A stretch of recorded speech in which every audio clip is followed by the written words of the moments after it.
Hello, good morning, नमस्कार। आप सभी का स्वागत है स्पिरिचुअलिटी मैटर्स अध्यात्म की ओर मेरे इस चैनल पे। आई होप सब अच्छा कर रहे होंगे, सब अपनी लाइफ को एंजॉय कर रहे होंगे, गीता सत्र का आनंद ले रहे होंगे और अपने जीवन में कुछ ना कुछ परिवर्तन ज़रूर देख रहे होंगे। तो आज हम अध्याय नवा शुरू कर रहे हैं।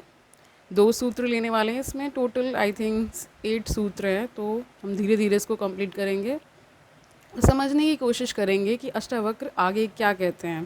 तो इस चैप्टर में अष्टावक्र द्वारा संसार से आसक्ति त्याग का उपदेश दिया गया है। किसको उपदेश दिया गया है? राजा जनक को दिया गया है। ठीक है, और उनके थ्रू हम भी सीख रहे हैं कि क्या उपदेश मिला है उनको। तो शुरू करते हैं आज का सेशन। कृता कृते च द्वंद्वानि कदा शांतानि कस्य वा एवं ज्ञात्वा इह निर्वेदात भव त्यागपरः आकृति।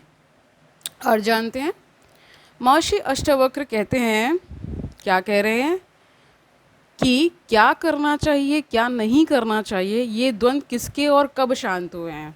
ठीक है, इसलिए वैराग्यपूर्ण वृत्ति से युक्त हो, त्याग से युक्त होते हुए इन दोनों से परे हो जाओ, इनमें बंधो नहीं, यानी इन बंधनों में पड़ो नहीं। तो इसकी व्याख्या जानते हैं। इस सूत्र में महर्षि अष्टावक्र त्याग परायणता के बारे में बतला रहे हैं, परंतु यह त्याग उस त्याग से एकदम भिन्न है जो संसार में प्रचलित है।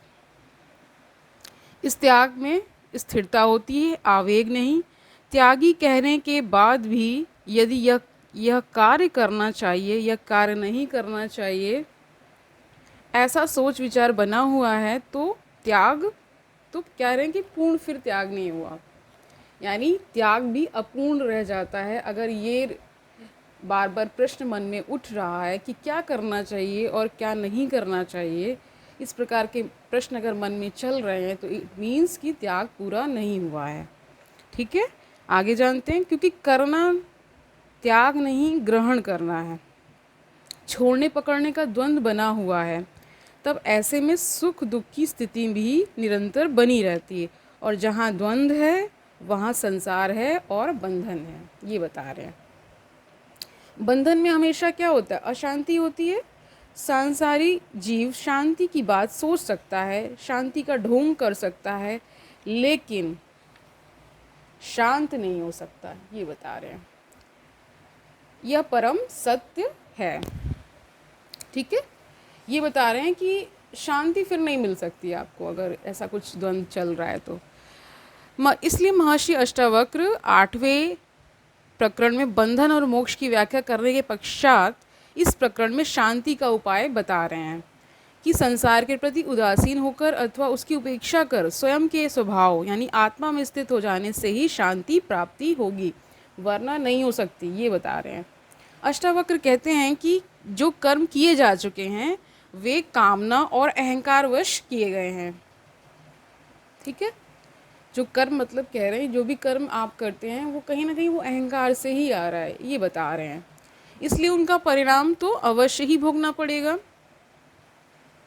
उनसे बचने का कोई उपाय नहीं है। ठीक है, कह रहे हैं कि उनसे बचने का कोई उपाय नहीं है, ये बिना भोगे शांत नहीं हो सकते, ये बता रहे हैं। इसलिए ये तो बंधन है ही, परंतु जो कर्म अभी तक नहीं किए गए हैं वे भी बंधन ही हैं, क्योंकि उन कर्मों की करने की इच्छा अभी अंदर स्थित है ना। मनुष्य कर्मों से ज़्यादा अशांत नहीं है, लेकिन वह विचारों से और वासनाओं से ज़्यादा परेशान है, ये बता रहे हैं। कर्मों की तुलना में विचारों की महत्ता अधिक होती है, क्योंकि वे ही कर्म के कारण होते हैं। अर्थात मनुष्य जब मन में विचार लाता है तभी वह कर्म करता है।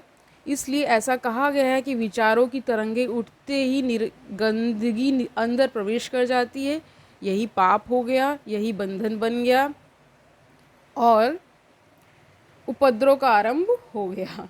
ठीक है, लेकिन फिर आगे क्या बता रहे हैं? केवल अपराध करना ही पाप नहीं होता है, बल्कि अपराध करने का विचार मन में आना भी पाप ही होता है, क्योंकि इन विचारों के द्वारा ही मनुष्य पापी बन जाता है।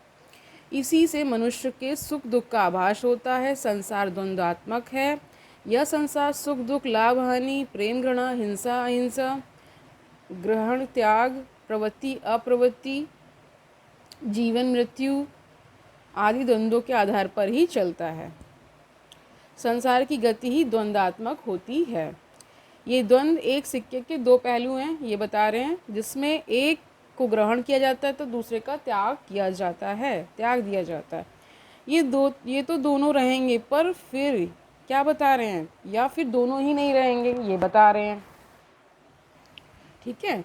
अष्टावक्र इसी कारण कहते हैं कि ये किए और अनकिए एवं द्वंद्व किसी के भी शांत नहीं हो सकते, ये बता रहे हैं। किसी के भी द्वंद्व कह रहे हैं शांत नहीं हो सकते हैं। ऐसा निश्चित मानकर इस संसार के प्रति उदासीन होकर त्याग परायण तथा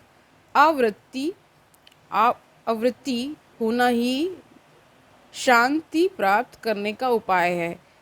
अनेक व्रत करते हुए कस्में खाकर इनको त्यागने के प्रयत्न से मनुष्य और अधिक अशांत हो जाता है। जो है उसको भोगने में तो क्या होता है, अशांति है ही। उसको त्यागने की जिद से एक और नई अशांति उत्पन्न हो जाती। इन दोनों तरह की अशांति को दूर करने का एक ही तरीका है कि तू स्वाभाविक रूप से जो हो रहा है उसे स्वीकारना और अनाग्रह पूर्वक जीवन यापन करना। दूसरा सूत्र जानते हैं। कश्यपी तात धनस्य लोक चेष्टावलोकनाथ जीवेतेक्षा बुभुक्षा च बुभुत्सा उपशमम गता। आज जानते हैं इसका। संसार के जन्मने मरने तथा नष्ट होने के इस स्वरूप को देखकर किसी महान पुरुष की ही जीने की इच्छा, विषयों को भोगने की इच्छा और ज्ञान प्राप्त करने की इच्छा शांत हुई है। इसका व्याख्या जानते हैं क्या बता रहे हैं आगे अष्टावक्र जी। आत्मा निर्दोष यानी दोष रहित है, ज्ञानमय ज्ञान रूप है, उत्पत्ति तथा विनाश से रहित है, शांत और आनंद रूप है, परंतु सांसारिक व्यवहार इससे भिन्न है, ये बता रहे हैं। संसार की उत्पत्ति होती है, विनाश होता है और यह द्वंद्वात्मक है। इसमें कामना है, वासना है, भोग है। यह अनित्य यानी सर्वदा न रहने वाली है, सदोष दोषपूर्ण है, आज्ञाजनक है, अशांत है, दुख से युक्त है, परंतु उस परमानंद स्वरूप आत्मा का ज्ञान न होने के कारण ही इस लोक में सांसारिक मनुष्य की जीवित रहने की अभिलाषा, भोगने की इच्छा एवं इस सांसारिक ज्ञान को प्राप्त करने की कामना कभी शांत नहीं होती। वह इस मृत्यु लोक में ज़्यादा से ज़्यादा पाने की और उपभोग करने की कामना रखता है। वह इसी में संपूर्ण सुख की अनुभूति करता है, परंतु जिस मनुष्य ने आत्मज्ञान रूपी रस का पान कर लिया है, उसे ये सांसारिक भोग, वासनाएं, जीवित रहने की इच्छा यानी अभिलाषा, इसका ज्ञान सब कुछ अनित्य और क्षणभंगुर तथा दोषपूर्ण प्रतीत होने लगता है। इसलिए वह इस संसार के प्रति उदासीन हो जाता है, यानी इनडिफरेंट हो जाता है। कोई फ़र्क नहीं पड़ता उसको, कुछ भी हो। उसे संसार से वैराग्य हो जाता है, क्योंकि उसे परम सुख का हमेशा रहने वाला निर्दोष सुख उपलब्ध हो गया है। फिर वह क्षणिक की इच्छा नहीं करता है। महर्षि अष्टावक्र कहते हैं कि आत्मा का ज्ञान न होने के कारण ही सांसारिक मनुष्य की इस मृत्यु लोक में जीवित रहने की इच्छा, उपभोग करने की इच्छा या अभिलाषा और ज्ञान की इच्छा कभी भी शांत नहीं होती है। सहस्रों लाखों में से कोई एक ही ऐसा महान पुरुष होता है जिसे यह आत्मसुख प्राप्त होता है और उसी की ये सांसारिक भोगों की वासना शांत होती है, अन्यों की नहीं होती। ऐसे मनुष्य को ही संसार से वैराग्य की प्राप्ति होती है।